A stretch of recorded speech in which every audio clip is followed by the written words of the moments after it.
आज एक दफा फिर भारत से बड़ी जबरदस्त गलती हो गई। उसने इस बिखरी हुई कौम को, जिसको सोशल मीडिया के जरिए उनके जहनों को प्रागंदा किया, आज अल्हम्दुलिल्लाह वो कौम मुत्तहिद भी है और मुनज़्ज़म भी है। तो आज सिखों ने पाकिस्तान के खिलाफ लड़ने से इनकार कर दिया, लेकिन आज एक गुमराह टोला जो है वो हिंदुस्तान के साथ खड़ा है। ये बात काबिल अफसोस है, लेकिन मुझे फख्र है आज कि अल्हम्दुलिल्लाह पहली दफ़ा पिछले 30 साल के बाद पाकिस्तान ने ऑफेंसिव डिफेंस पॉलिसी अपनाई, यानी कि आगे बढ़कर चढ़ाई की तरफ तवज्जो दी। और यही वजह है कि भारत को जो है वो इस टाइम पे नकेल डल गई है। भारत के अंदर, फौज के अंदर और उनकी एयरफोर्स में बगावत हो चुकी है इस टाइम पे। मेरे वो घर वाले थे, हमारे घर में सफ़े मातम बिछी रही, लेकिन आज जो है हमें ये फैसला करना है। मामलात कुफर के साथ हैं और हमेशा कुफर को शिकस्त और इस्लाम को गलबा हासिल होता है, क्योंकि कुफर मिटने के लिए होता है। आज क्योंकि पाकिस्तान की दिफाई और नजरियाती दोनों ही हदूद के ऊपर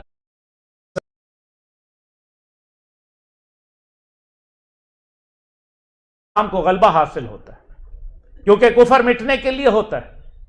आज क्योंकि पाकिस्तान की दिफाई और नजरियाती दोनों ही हदूद के ऊपर दुश्मन की एक जबरदस्त किस्म की जाहरियत मौजूद है।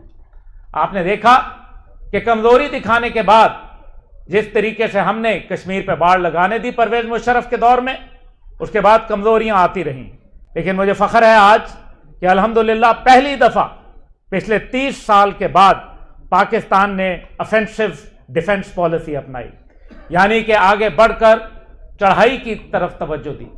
और यही वजह है कि भारत को जो है वो इस टाइम पे नकेल डल गई है। भारत के अंदर, फौज के अंदर और उनकी एयरफोर्स में बगावत हो चुकी है इस टाइम पे। उनके कश्मीर के कमांडर जनरल सुशिंद्रा कुमार, जो कि उनकी 16वीं कोर के कमांडर और नदरन कमांड कहलाती है, जो इस टाइम पे 7 लाख, यानी कि भारत की जो 12,48,000 फौज है उसमें से 7 लाख का कमांडर, वो कहता है कि पाकिस्तान के खिलाफ मैं नहीं लड़ सकता, हमारी कमजोरी है, हमारे दिफा के अंदर, हमारी सलाहियत और हमारी काबिलियत के अंदर कमजोरी है। आज एक दफा फिर भारत से बड़ी जबरदस्त गलती हो गई। उसने इस बिखरी हुई कौम को, जिसको सोशल मीडिया के जरिए उनके जहनों को प्रागंदा किया, आज अल्हम्दुलिल्लाह वो कौम मुत्तहिद भी है और मुनज़्ज़म भी है। लेकिन ये याद रखिए कि जब भी वक्त आया, मामला कुफर और इस्लाम का हुआ, ग़ज़वा-ए हिंद का हुआ, तो भारत के लिए तो शायद ये सिर्फ युद्ध होगा, हमारे लिए ये ग़ज़वा-ए हिंद होगा। और इंशाअल्लाह ताला मुझे अपने उलमा और अपने मदारिस, मिंबर और मस्जिद के ऊपर यकीन है। आपको याद है कि इसी फोरम के ऊपर मैं ये बात कर चुका कि एक वक्त आएगा जब मसाजिद के अंदर ऐलान होगा। मौलाना अहमद लुधियानवी साहब, आपको याद होगा कि मैंने कहा था कि मदारिस के साथ बात होगी और कहा जाएगा कि ऐ मुसलमानों बाहर निकलो। आज सिखों ने पाकिस्तान के खिलाफ लड़ने से इनकार कर दिया, लेकिन आज एक गुमराह टोला जो है वो हिंदुस्तान के साथ खड़ा है। यह बात काबिल अफसोस है और ऐसे लोगों के लिए दीनी अंदाज के अंदर उनकी ज़हन साजी की जाए और हमारे उलमा का ये किरदार होना चाहिए कि वो उनको अपनी हुब्बुल वतनी के ऊपर कैसे कायल और राग़िब करते हैं। जहां तक ताल्लुक है उनकी एयरफोर्स के वाइस चीफ का, धारकर साहब, एयर मार्शल धारकर, उन्होंने कहा कि पाकिस्तानी एयरफोर्स के हम पल्ला हम नहीं हैं और उनके पास जो सिस्टम्स हैं और उनकी जो काबिलियत है उसके हवाले से परसों आए हुए राफेल जेट जो है उनको वापस बुला लिया गया और उनको भी सबकदोश कर दिया गया। भारतीय फौज के अंदर यह बगावत भी इस वजह से है क्योंकि भारतीय फौज के ऊपर, उनकी वर्दी के ऊपर धबूर हो गए हैं कि भारतीय हुकूमत जो नरेंद्र मोदी मुसलमानों के मुखालफत के अंदर जनूनी कैफियत इख्तियार कर गया और अपने औसान खता कर बैठा, आज वो शख्स जो है वो ये समझ नहीं पा रहा कि क्या वजह है कि उसके इलेक्शन कैंपेन के लिए वो अपनी ही फौज को कुर्बानी का बकरा यानी कि बलि का बकरा जो है वो बना रहा है।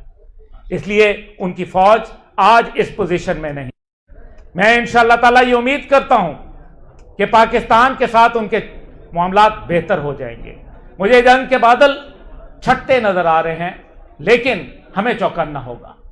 میں اپنی بات کو مختصر کرتے ہوئے آپ سب سے گزارش کروں گا کہ مہربانی فرمائیں اور اس ٹائم پہ حکومت کے اوپر دباؤ ڈالیں کہ معاملہ یہاں نہ رکے، بلکہ معاملہ جو ہے کشمیر کی آزادی سے منسلک کیا جائے، معاملہ جو ہے وہ پانی کے معاملے کو منسلک کیا جائے، کیونکہ آج دنیا کی توجہ کا مرکز یہ دو ایٹمی ممالک بنے ہیں، لیکن جنگ پھر بھی ہوگی۔ اگر پانی روکا تو پھر اس کا مطلب یہ ہے کہ معاملات بہت آگے چلے جائیں گے۔ پیاسا پاکستان نہیں رہ سکتا، ہماری زمینوں کو بن جانے کی اجازت نہیں دی جائے گی۔ عالمی برادری اس ٹائم پہ پاکستان کے موقف کو سمجھ رہی ہے، کیونکہ بھارت کا جو ڈرامہ فیل ہو چکا۔ بہرحال جس طریقے سے فلسطین کا معاملہ ہے، آخری بات، فلسطین کے اوپر تمام جماعتوں کو خراج تحسین ہے، بالخصوص جماعت اسلامی اور جمعیت علماء اسلام، ان سب کو خراج تحسین ہے، اور دیگر جماعتوں کو، اہل سنت والجماعت اور تمام تحریک جوانان سمیت، میں سمجھتا ہوں کہ جنہوں نے فلسطین کے موقف کے اوپر کھڑے ہوئے، لیکن معاملہ یہ ہے کہ اب ہمیں سوچنا پڑے گا کہ سیاسی، سفارتی اور اخلاقی یہ تین گھسے پٹے الفاظ سے ختم کر کے اب ہمیں عملی طور پر کچھ کام کرنا ہوگا، اور جہاد وہ چیز ہے جس سے دنیا خائف ہے، اور یہ جہاد پھر جہاد انٹرنیشنل ہوگا، یہ یہاں نہیں رکے گا انشاءاللہ تعالی۔ پاکستان پائندہ باد، اور شہدائے دارالعلوم حقانیہ یہ ایک عظیم انسٹیٹیوشن ہے جس سے پوری دنیا واقف ہے، اور یہ انہوں نے ہمیشہ نظریہ پاکستان کی حفاظت کی اور نظریہ اسلام کے اوپر کاربند رہے۔ میں عبدالحق ثانی صاحب کو دعا گو ہوں ان کے لیے،